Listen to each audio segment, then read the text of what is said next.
Alrighty. Good morning. This is a different angle. This is a different place. So just let me get my bearings. And this is called. First, I just would like to. You know how people always acknowledge stuff. I'd like to acknowledge the fact that a pretty peaceful resolution to a 500-year conflict, or a continued example of religious harmony from the Christian Church yesterday, with King Charles, the representative of the Church of England, and Pope Leo praying together at St. Paul's Cathedral or at the Vatican, is a pretty significant thing, and is something that is not really getting much airplay unless you look for it, unless you know what to look for. The significance of something like this, we're talking about 500 years. The significance of something like this, when compared to, say, the conflict between Israel and Palestine in their current state, both of them being less than 100 years old. So with this, and this is a non-issue. This shows something pretty clearly. It shows that war is a lot more powerful than peace. Peace doesn't. It's not headline producing.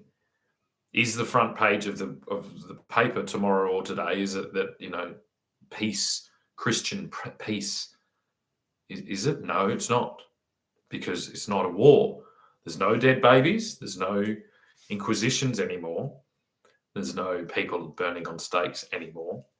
There's no beheadings, or there's no air raids. There's none of this. It's two, basically, unfortunately, to put it plainly, it's two old men sitting in an old building praying, and it doesn't sell.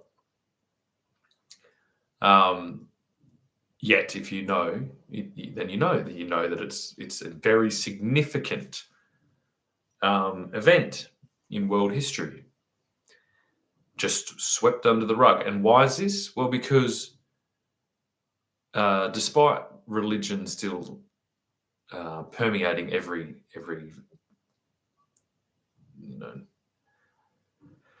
conversation in the media that we're having, perhaps you might not know it is, but it is. It's now a type of new religion has emerged, which is non-religion, and this religion has swept the earth, and it uses a lot of words that it likes to throw around to display to everyone, to virtue signal how it's obviously far different than these archaic religions of old. This is constant. This is never ending in humanity. Is this strategy? It's like identify something old, declare how that is old and archaic and backwards, and how you are the new progressive thing, and then just keep moving on forward. This is where the term Zionist comes from. The idea of Zionists in the days where, say, the Jews left Egypt, then they are the original protesters. And so they're still claiming their ownership. The fact that the term Zionist is like, well, yes, that's what identifies the Jewish people, is this shared connection. It's kind of religious, but they declare it as a tribal. And their argument of the Zionists is that, well, if they don't have a place, then wherever they are, it's going to be used against them that they don't have a place, is the best way to understand it. So the concept of Zionism is like, we better have a place, because all these other places that are throwing their weight around, i.e. the Church of England, which was the largest pushback onto the Holy Roman Empire, or the Catholic Empire, or just Rome in general, was a place. It was a form of nationalism. It was a nationalistic version of the Christian faith. So the idea of Zionism is exactly the same. It's like, well, the Jews better have a place so that they can't just be accused of not having a place. And so they went through their books, and it's like, well, their place was Israel. It's the same as like the place of the people from the Church of England is England. My family migrated to Australia 180 years ago, carrying the Church of England with them,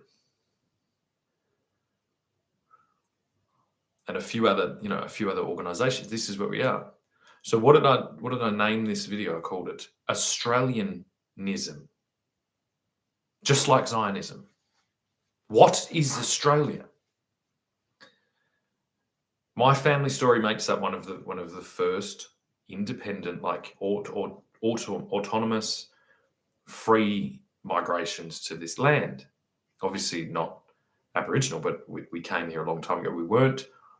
It wasn't against our will. We relocated here in order to build something. So I have pretty good authority to speak about this Australianism. Now, Australia in its current manifestation with population, I can't remember the exact population, but it's quite a significant amount larger than it was 180 years ago. And this is a collection of individuals from across the world who now call themselves Australians. And if you were to say, what is the religion of Australia? You would say it's kind of like, it's an agnosticism. Basically, it's an Australian-ism.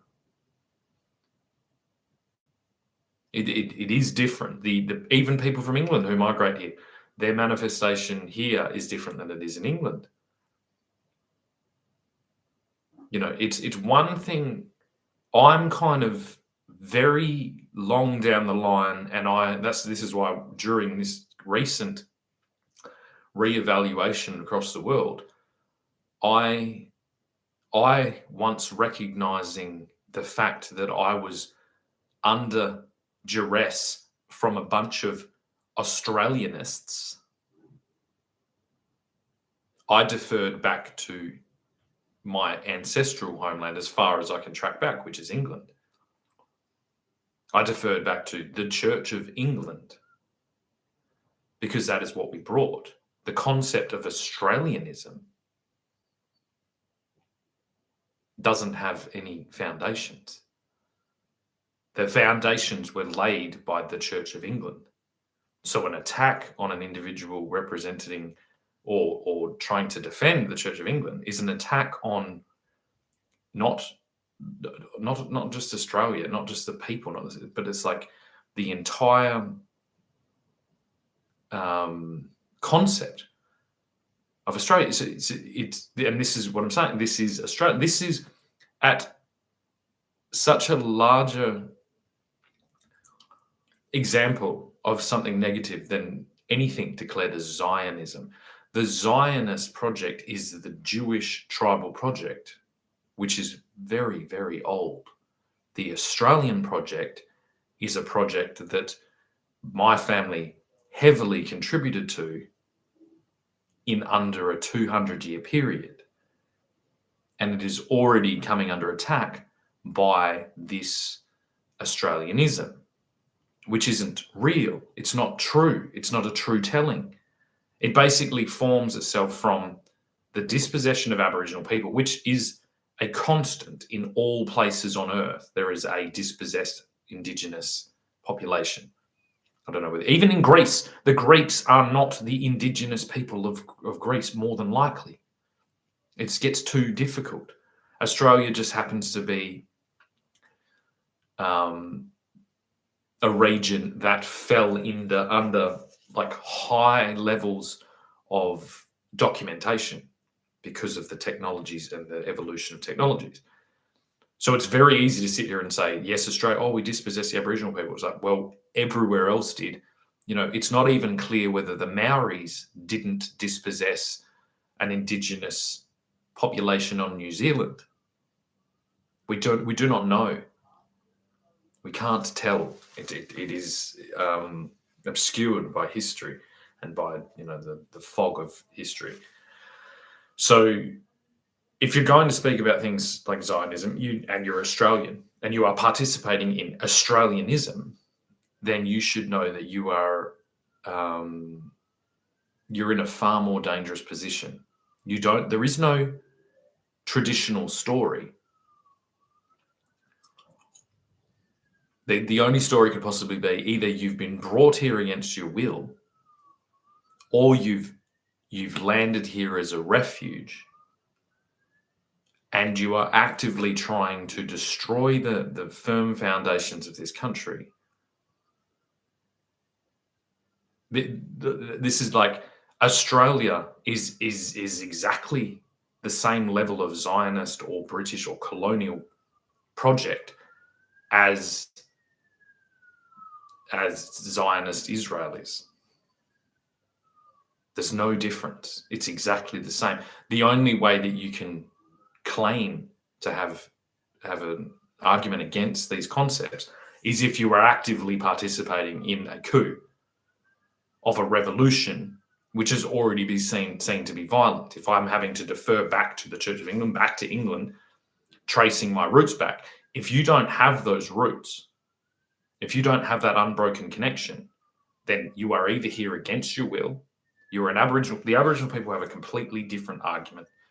The Aboriginal people are the only people that have a relevant argument onto this land base. And the Australian government that my family has established, or before this, is the highest example known to man of like trying to settle this ancient conflict between Indigenous people and colonizing people, which I said is present on every single land base, even within Africa, which is the cradle of the birthplace of mankind. It's like there are groups of African individuals that are colonizing sections of Africa over and over and over and over again.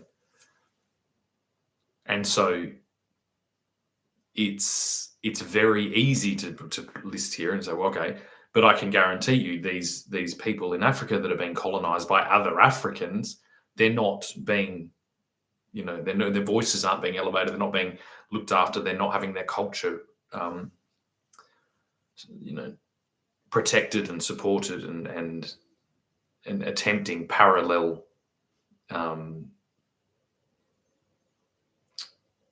cultural parodies. They're doing the old, they're genociding. They're trying to destroy, whether literal genocide of killing or just cultural genocide of killing the culture, so that they can then claim ownership.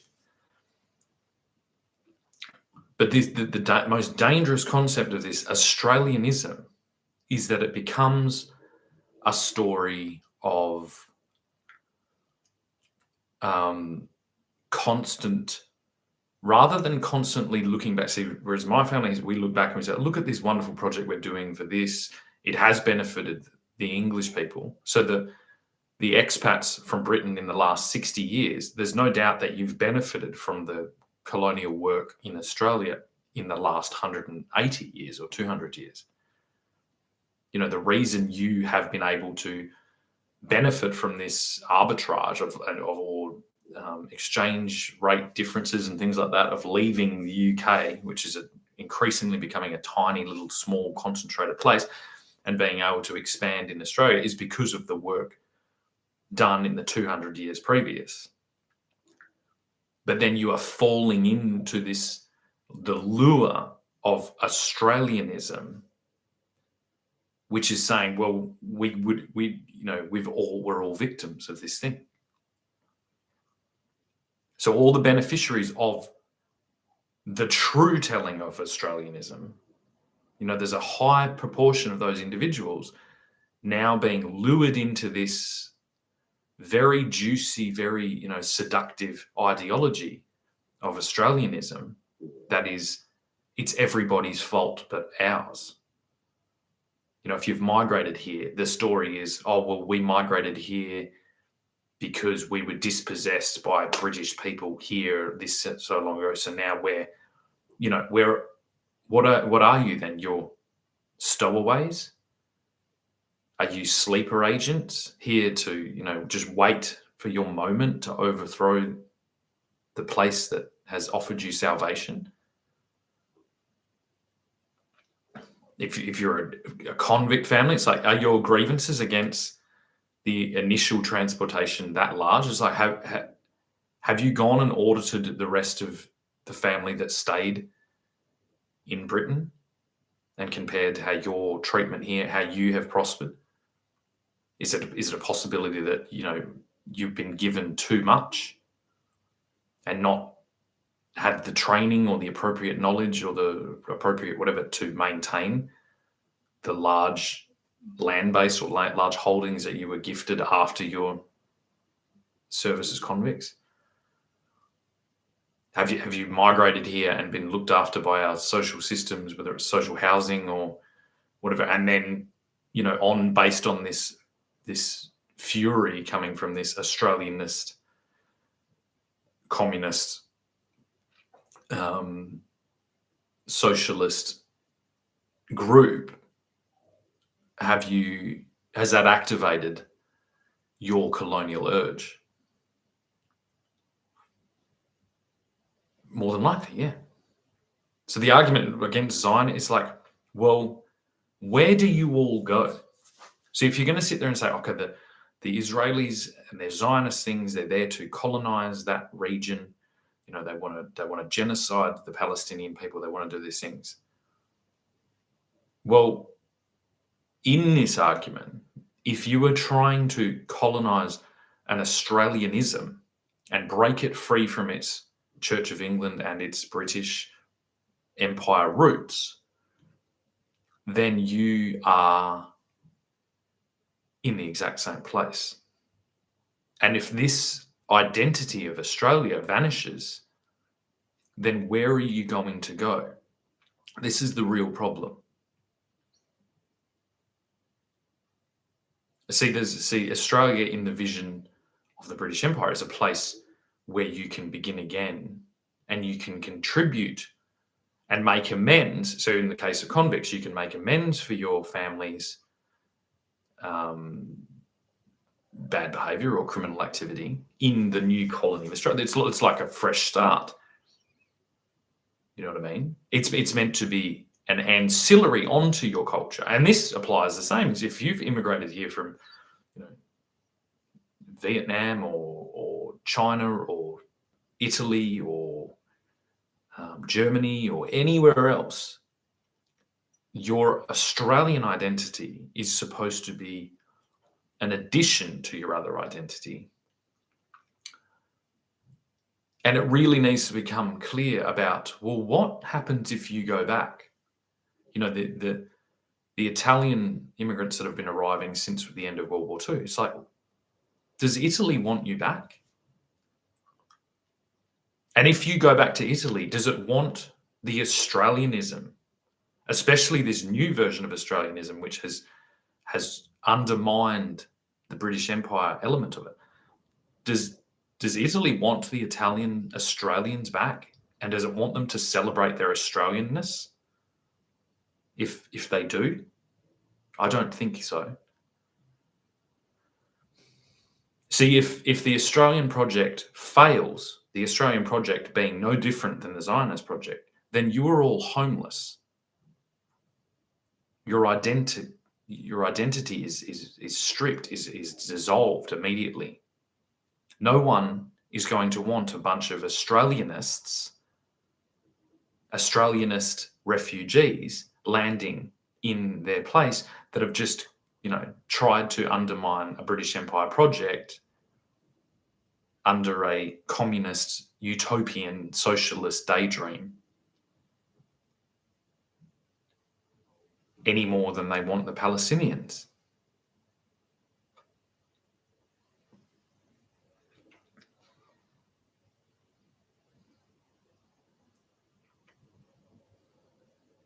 See, the one benefit of our tireless work in Australia to bring awareness to the plight of Aboriginal people is that That's an ongoing story. See, with the British Empire, an unbroken project, we're continuously trying to improve that relationship and to make amends and to set a new example for how that can be dealt with. My constant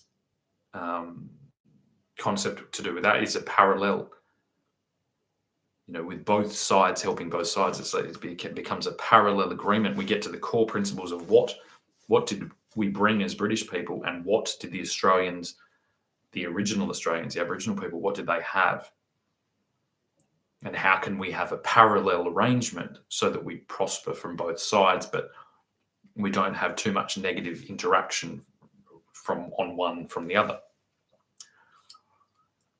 But this is very different to what's going on now with this Australianism. It's like if you truly have been a refugee or a migrant and you've come here for a new start, and the first thing you did with that new start is to try and attack a still very young nation with these socialist concepts, with these communist concepts, then you are no different to the Palestinian people. You've been indoctrinated into something that nobody wants. Not even if you take communist China. Communist China doesn't want people suffering from Australianism. Why? Because Australianism isn't even a real type of communism. It's not a successful version of communism like the Chinese have. It's an implanted ideology designed purposefully to destabilize a nation that is basically taking its first steps. It's kicking a toddler down the stairs. That's what Australianism is. I'm not saying it's bad to be proud to be Australian.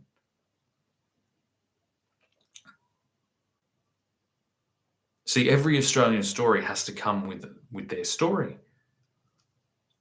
And when we all put them in together, that becomes a country called Australia. This celebrates all the cultures that have contributed to this melting pot society or something like that.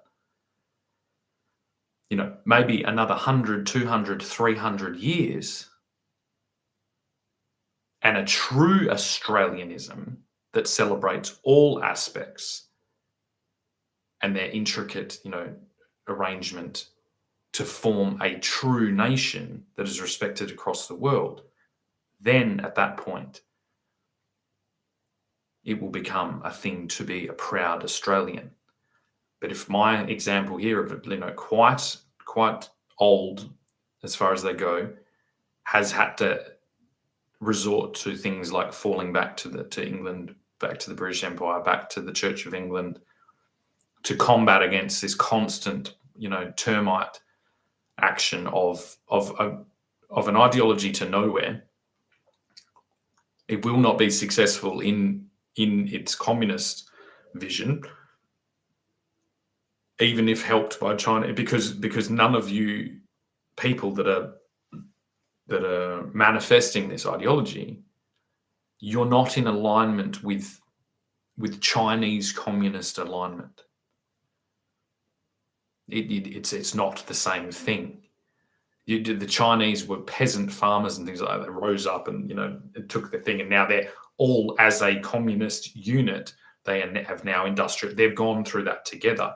You are hijacking an already industrialized, already socialized, already. So you are benefiting from the social support system, and then trying to just basically take the whole thing. That's far different.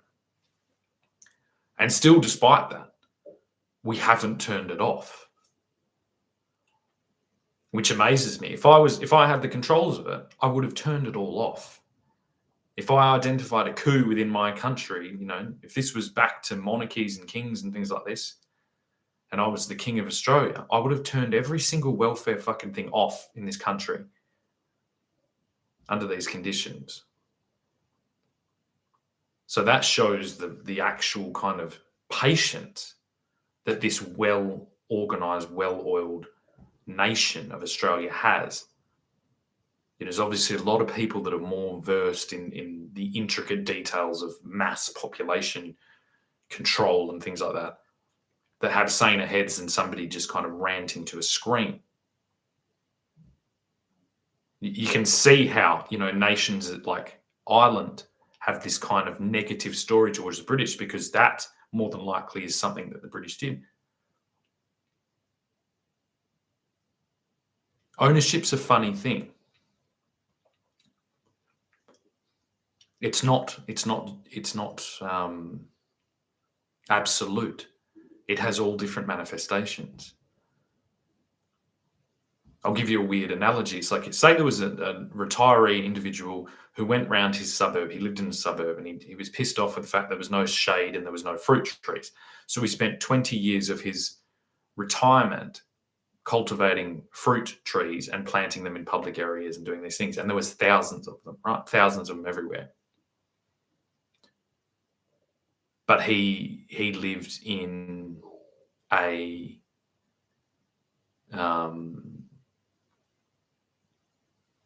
like socialized in a subsidized housing house that was whatever, and was on a government pension. It's like, who has more ownership over that area? The person that just bought their house and mows their lawn, or the person that's done all this? Or the Lord Mayor of the town, or the Premier, or the Prime Minister, or the King? Who has more ownership over that area? My claim would be that it's the person that's planted the trees, because trees are long-lasting. They're integrated. They're far more integrated than a house.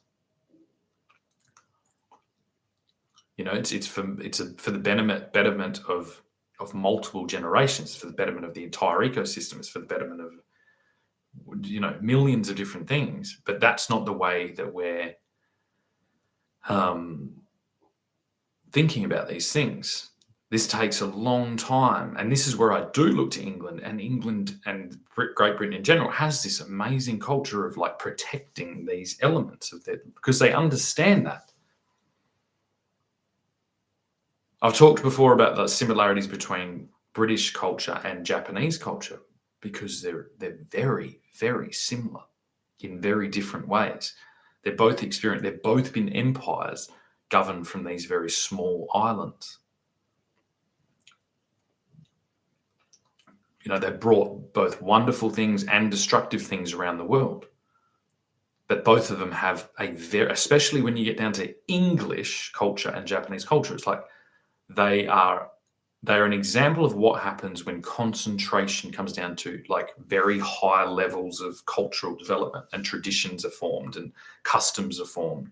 Now they're very different, obviously, because the Japanese people and the English people have a very different backstory. But this is a manifestation of this. This is why I always fall back to Tasmania. It's like Tasmania could be the England of the Australian Empire, or perhaps New Zealand could be. So you need to have somewhere small, somewhere that you can concentrate culture, somewhere that you can have the time and the focus to develop something that you can hang your hat on. It's like there should be no doubt that the British Empire was governed from Britain, and it was huge, and it stood for a very long time. Now, this is always the downfall of empires, is that the communication from the head to the outskirts, eventually falls down. And I find myself out here on the western coast of Australia, which could be argued that it is the most, far out outskirt of the former British Empire. And we're in the exact opposite conditions. Rather than a small concentrated place where we can focus and cultivate a really healthy, really like beneficial culture, we're spoiled here for sure. Like there's just land and space and freedoms that British subjects coming on those ships down here 200 years ago would have killed for, and did kill for. But it's been squandered by the same type of disillusion of focus, because it's just every person's got their own little thing, and it just deteriorates. You know what I mean? You take, if you took 3 individuals, from the former British Empire in 200 years ago and gave them a 4x2 house in suburbia hooked up to water or electricity, the things they would do would be marvelous. But unfortunately, out here, we haven't maintained our culture and continuity through all those years and through all that distance. And now we're in a weird place where we're kind of surveying the former empire in combination with the Roman Empire, because they had the last one. And we're going, what's going on?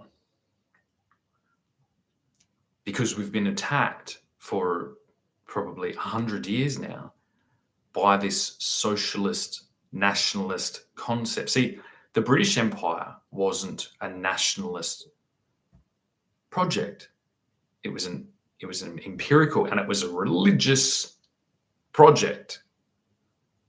Same before it with the Holy Roman Empire. It was that. That's what it wasn't a nationalist identity. To start it being called the British Empire or the Roman Empire. So the Roman Empire was 99% not in Rome, and the British Empire was 99% not in Britain.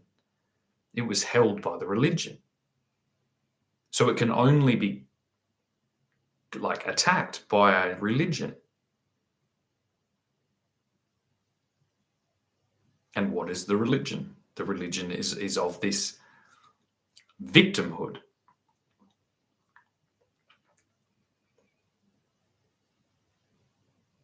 It's of that large things are bad and small things are good. It's that like concentration onto things like culture and ethics and tradition and etiquette are tools to subdue populations into servitude, and that the only answer is to tear down all those walls of oppression and replace it with complete autonomy. But it falls down because it's like, well, the autonomy's there and it's not manifesting. All that's able to be organized within this kind of coup is these protests. The only thing you know how to do is to disrupt the things that we did. And we know you've been disrupting them before you even started organizing to disrupt them. So we know you've always been a disruption.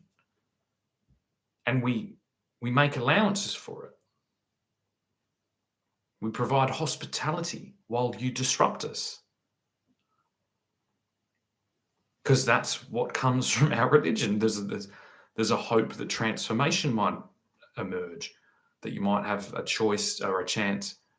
If you're given all the tools and the ability to disrupt and disrupt and disrupt and disrupt and sabotage and destroy and self-destruct and self-reflect and find the rock at the bottom of the well,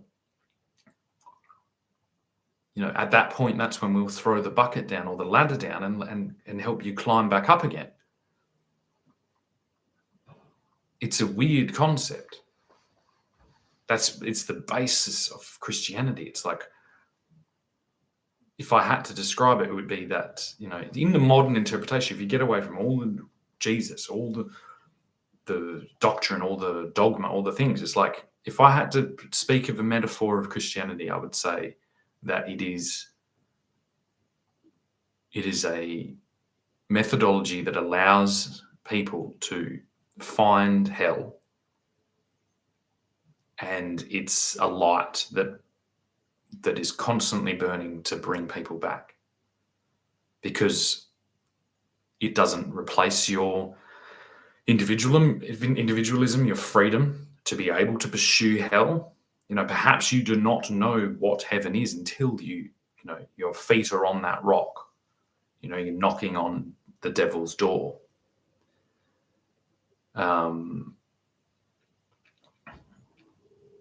And an empire, whether it's the Holy Roman Empire, whether it's the British Empire, an empire is the combined projects um,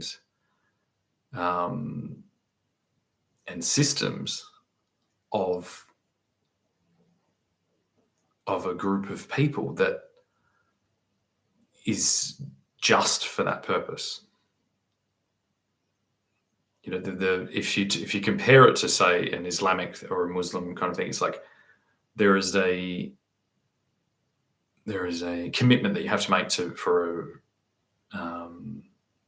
pilgrimage to Mecca and do all these things, right? You go around the thing and do this, whatever.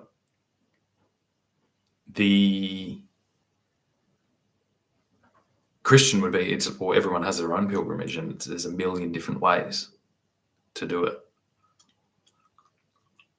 And what I couldn't help but see when I see that building in Mecca is like, well, that's what I'm sitting in right now, isn't it?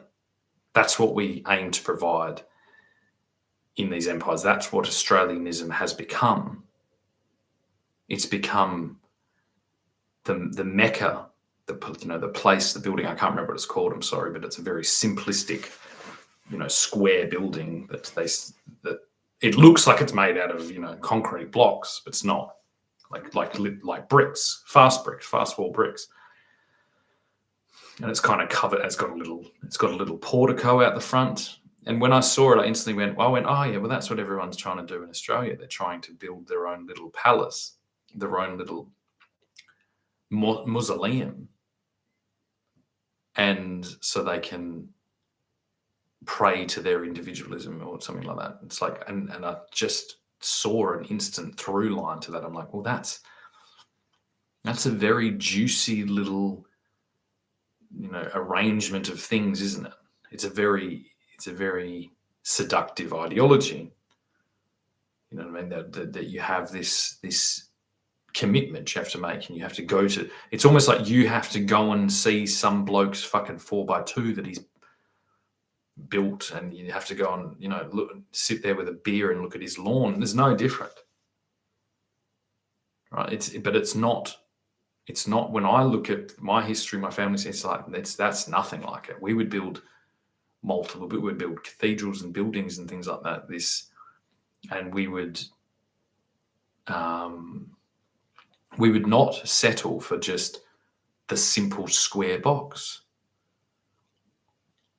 If you want to understand what this Islamic cult is doing, it's like you look at where the central figure that they're all pointing to, and it's a box. It's putting you in a box so that you do as you're told. It looks literally, as soon as I saw it as well, as someone that spent 2 weeks in a prison cell, it looks like a prison cell. I'm in my own little box here. It's a bedroom. We're just constantly moved around from box to box. From birth, I was born straight out of my mother's womb and placed straight in a plastic box. And really, that's set the mood and the visual theme for my entire life. I've moved in and out of boxes, surrounded by plastic.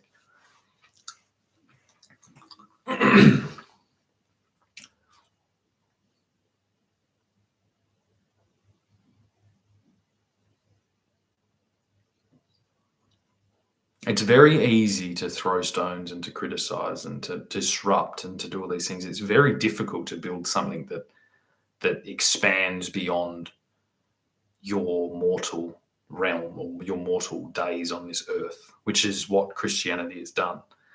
When I am inspired by Christianity, as I said, my bounds are endless. And when I reflect on that, at what the Islamic populations are doing, I just see them, marching endlessly towards prison cells. If you understand that the majority of their faith is in a paradise afterlife, then it becomes a pilgrimage and a dedication to serve out your years within the box of your ultimate profit. With the ultimate glory of your life just basically brushing up against it, maybe. There's maybe 5% of the pilgrims to Mecca will actually even touch it. They'll spend their lives in the cell that the Islamic faith holds in their mind. Whereas when I think about a Catholic or a Christian or a Church of England cathedral or church or anything like that, or even, artwork or things like that, it's all expansionary. It's all the soul of man reaching to new heights. It cannot be confined within nationalism. It cannot be confined within even within religions. This was why, as soon as I see this moment, this 500-year moment done, there's such a anticlimactic. It's like, what a fucking waste of time. You know what I mean? Yes, they've got these control systems, but the control systems were believed to be necessary because we weren't having as much interaction with these other things. And then, so the differences are still the same. It's just the world has reapplied and re-shown up the original sins or the original concepts that forged the need for Christianity, and they're all around us again. And so you always have a choice. You can fall into this constant criticism ideology, this constant saboteur protest, whether it's devout Islamic, whatever, or whether it's, extreme Islamic, or whether it's just atheistic, communistic,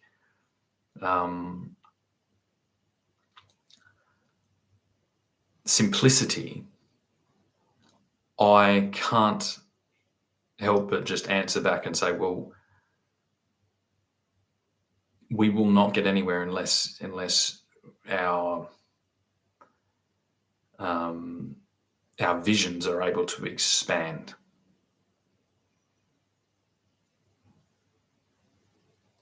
So I see Christians around the world, peacefully holding this non-specific, very vague, doctrine of self-improvement, of self-dedication, of duty, and self-sacrifice to a never-endingly complex display of manifestations.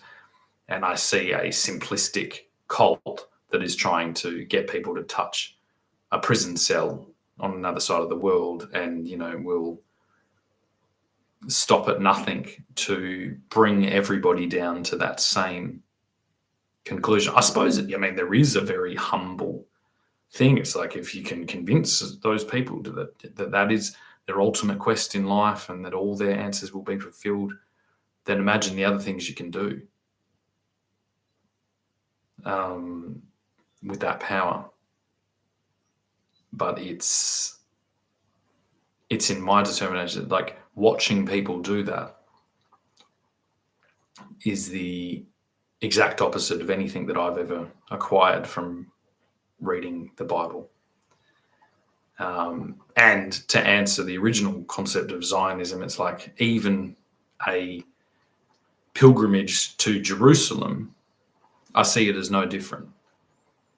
I don't believe the geographical location of any of these things has any relevance on anything. I think your own version of Zion is present wherever you make it. It's not held in a place. And so the conclusion of this, Jewish Islamic war in Jerusalem is just that. You're protecting the land as an idol rather than representing the true story, which is it's always in God.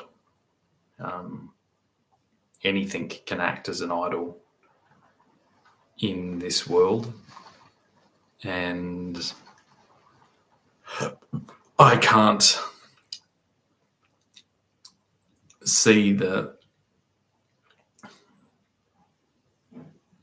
can't see the reasoning. Although I understand the Zionist concept of that it's to do with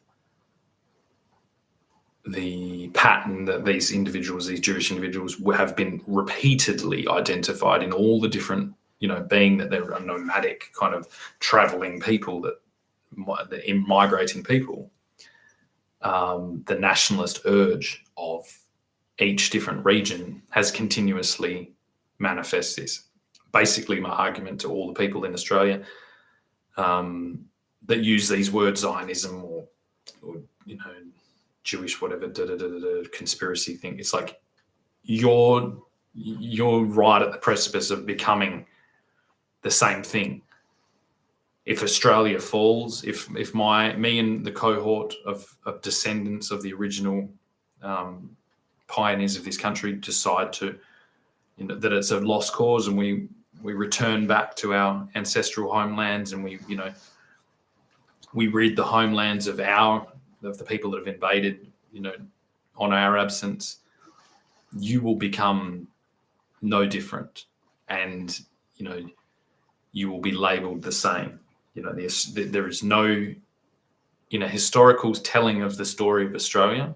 Australian could very realistically become the same as Jewish.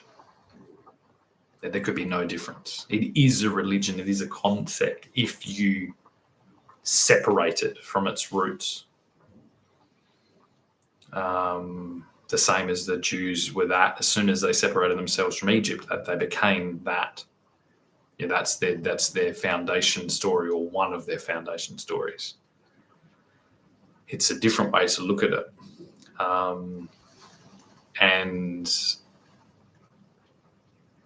So then if you wanted to stay in Australia, well, Australia is Aboriginal land. So if you're in Australia, if you're participating in this Australian-ism and you're not Aboriginal, then you're the new Jews. You know what I mean? So think about that before you start throwing these labels around.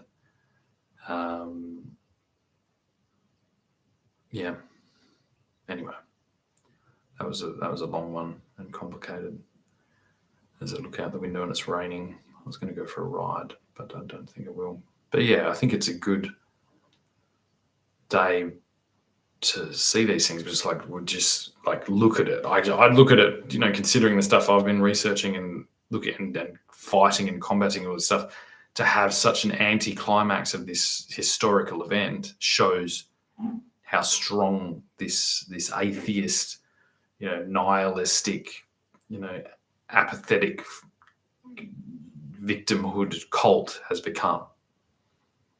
And I think it's a disgrace to the people that have been lost. Say in Ireland, the conflicts between Ireland and Northern Ireland, the conflicts around the world between these two behemoths of the religious world. It's such a disgrace to fall into, and especially with all the religious fervor going on everywhere else. So we've been sucked into, as mostly a country of Christian descendants, we've been sucked into this ultimate conflict between two religions in the Middle East, basically worshipping the idol of Jerusalem.